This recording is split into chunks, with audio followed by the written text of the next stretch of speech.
Kalau kita mau belajar sesuatu yang super rumit, gimana sih cara terbaiknya? Jawabannya, mungkin bukan ada di aplikasi terbaru, tapi justru tersembunyi di dalam sebuah buku kecil yang usianya udah 700 tahun. Hari ini kita akan bongkar cetak biru kejeniusan, sebuah sistem yang luar biasa elegan yang dirancang untuk menaklukkan salah satu bahasa paling kompleks di dunia. Lihat angka ini, lebih dari 250 juta orang.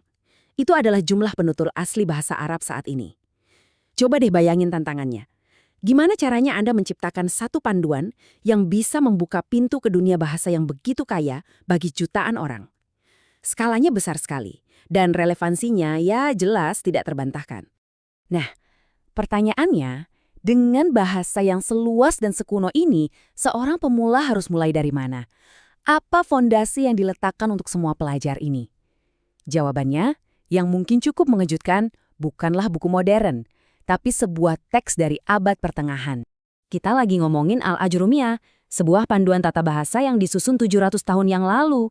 Coba deh, pikirin sejenak. Sebuah teks dari zaman kesatria dan kastil masih menjadi buku pegangan utama bagi jutaan pelajar modern. Ini bukan sekedar buku, ini adalah anomali sejarah yang luar biasa. Jadi, apa rahasianya? Kekuatan buku ini bukan terletak pada jumlah halamannya yang sedikit, tapi pada sistem jenius yang tersembunyi di dalamnya. Nah, sekarang kita akan bongkar rahasianya. Kenapa metode ini begitu revolusioner sampai bisa bertahan selama 7 abad? Tentu saja, setiap sistem yang brilian pasti ada arsiteknya kan? Untuk benar-benar bisa mengapresiasi Al-Ajrumiyah, kita perlu kenalan dulu dengan sang jenius di balik metode ini. Inilah dia, Ibnu Ajurum, seorang cendekiawan dari Maroko. Dia berhasil melakukan sesuatu yang kelihatannya hampir mustahil, mengambil seluruh ekosistem tata bahasa Arab yang rumit dan menyusunnya menjadi cetak biru yang ringkas dan jernih. Fakta bahwa kita masih membahas karyanya hampir 1 milenium kemudian adalah bukti nyata kejeniusannya. Oke, sekarang ayo kita buka bukunya dan lihat langsung cara kerjanya. Semuanya dimulai dari satu ide yang sangat mendasar, 3 blok bangunan sederhana yang jadi fondasi dari keseluruhan struktur. Langkah pertama, Ibnu Ajurum ini cerdas banget. Sebelum membangun sistem, ia mendefinisikan dulu wilayah kekuasaannya, al-kalam, yaitu semua ucapan yang punya makna. Dengan kata lain, dia seolah-olah berkata, inilah dunia yang akan kita petakan, sebuah awal yang sangat logis dan kuat. Dan disinilah terobosan jenius pertamanya. Dia menyatakan bahwa setiap kata dalam bahasa Arab tanpa kecuali bisa dimasukkan ke dalam salah satu dari 3 kotak ini. Kata benda, kata kerja, atau partikel. Ini benar-benar momen ahanya. Bayangin, ratusan ribu kata disaring menjadi cuma 3 elemen fundamental. Oke, kalau 3 jenis kata tadi adalah balok bangunannya, sekarang kita akan lihat mesin penggeraknya. Inilah jantung dari sistem Ibnu Ajrum, konsep yang membuat metodenya begitu kuat dan revolusioner. Disinilah keajaiban sesungguhnya terjadi. Konsep inti ini disebut i'rab. Coba bayangin deh, ini semacam sistem status atau update untuk setiap kata.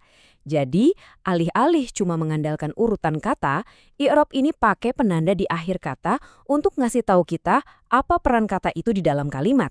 Apakah dia subjek, objek, atau yang lainnya. Jadi, kuncinya ada di akhiran kata. Dan inilah bagian yang paling elegan. Sistem yang kedengarannya rumit ini ternyata disederhanakan menjadi hanya 4 status atau keadaan. Ada rof yang sering menandai si pelaku tindakan, nasab untuk objeknya, hof untuk menunjukkan kepemilikan, dan jazm yang khusus untuk kata kerja dalam kondisi tertentu. Cuma 4 status. Dari kerumitan yang tak terbatas, ia menciptakan peta dengan 4 tujuan yang jelas banget. Nah, slide ini menunjukkan perbedaannya dengan sangat jelas. Dalam bahasa seperti bahasa Indonesia, urutan itu segalanya.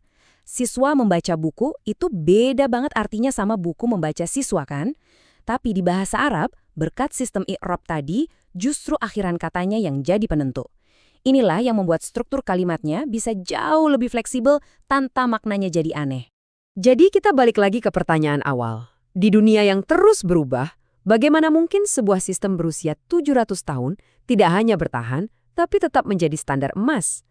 Apa formula keabadiannya? Kutipan ini kayaknya merangkum semuanya dengan sempurna. Kejeniusan Ibn Ajurum itu bukan menyederhanakan bahasa Arab itu sendiri, tapi menyederhanakan cara untuk memahaminya. Dengan memecah semuanya jadi 3 jenis kata dan 4 keadaan, dia memberikan sebuah peta yang elegan untuk wilayah yang tadinya tampak menakutkan.